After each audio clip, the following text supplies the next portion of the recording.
Hi guys, guess what? This is going to be our math moment time. I'm going to give you a couple of moments and opportunities where your parents and you can recall things that we've learned before because we're mathematicians. That's me. That is who you are. I'm really glad to see you today. Right now, we're going to talk about clocks. It's going to be a quick revisit for you and maybe for your parents.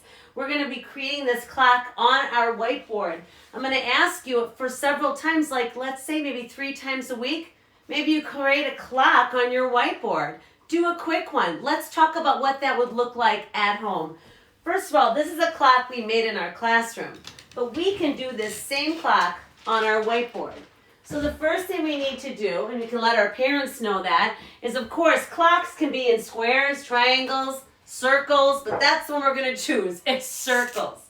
The most important thing about a clock is that a clock has 12 hours in the first part of the day. That would be the AM, and then the 12 hours for the PM. Students, you know we put in those anchor numbers. The anchor numbers are 6.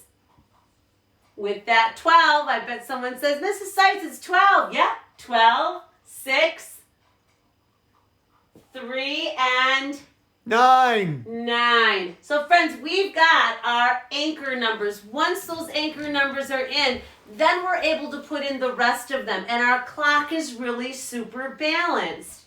So I'm going to put those in real fast. And I'm sure many of my friends at home are like, Mrs. Seitz, I'm already ahead of you. Fantastic. Mathematician. That's me. So friends, here's the hours. They're all placed in. The big next step is what we've learned this year. We not only learned to count by 5s, because that's how we count nickels, and because we know how to skip count by 5s, but knowing that also helps us with a clock. So all of this is really connected. There's always connections in math. And when we can make those, then our brain is like going, oh my Lord, this is awesome. I understand.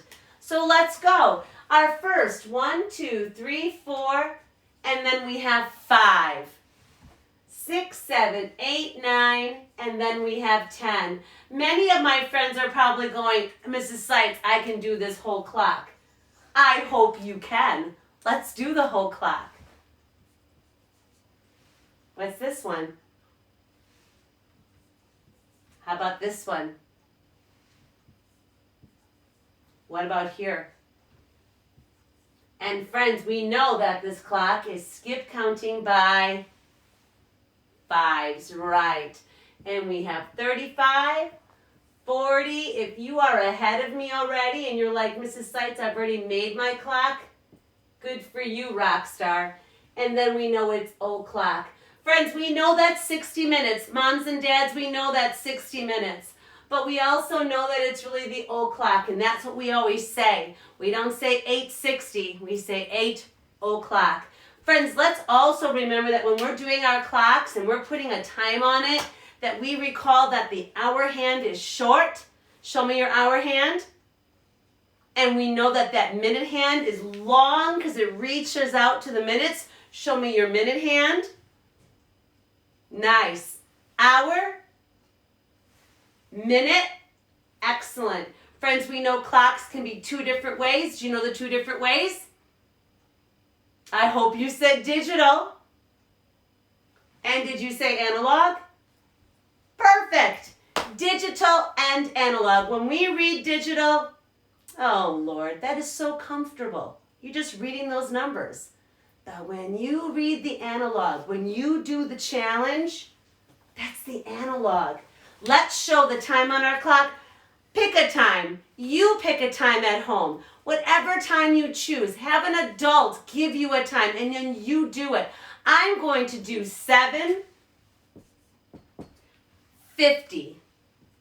And I'm just going to say it's in the AM. And because it's 7:50 in the AM, I might just be getting up. No, I'm probably already had a donut with Uncle Tommy.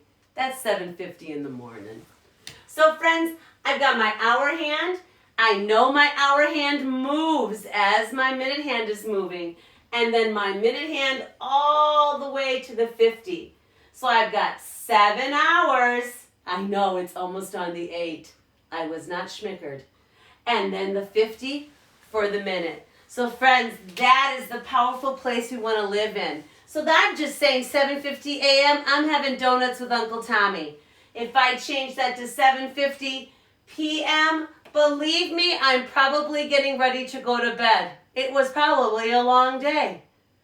Nighttime. Friends, again, our quickness of our clock, understanding a.m. and understanding p.m., knowing how to read an analog. This is a quick clock moment. You could do this once a day, make a clock, show a time, have someone challenge you at home. This is your clock moment. See you guys later. Mathematicians, that's me.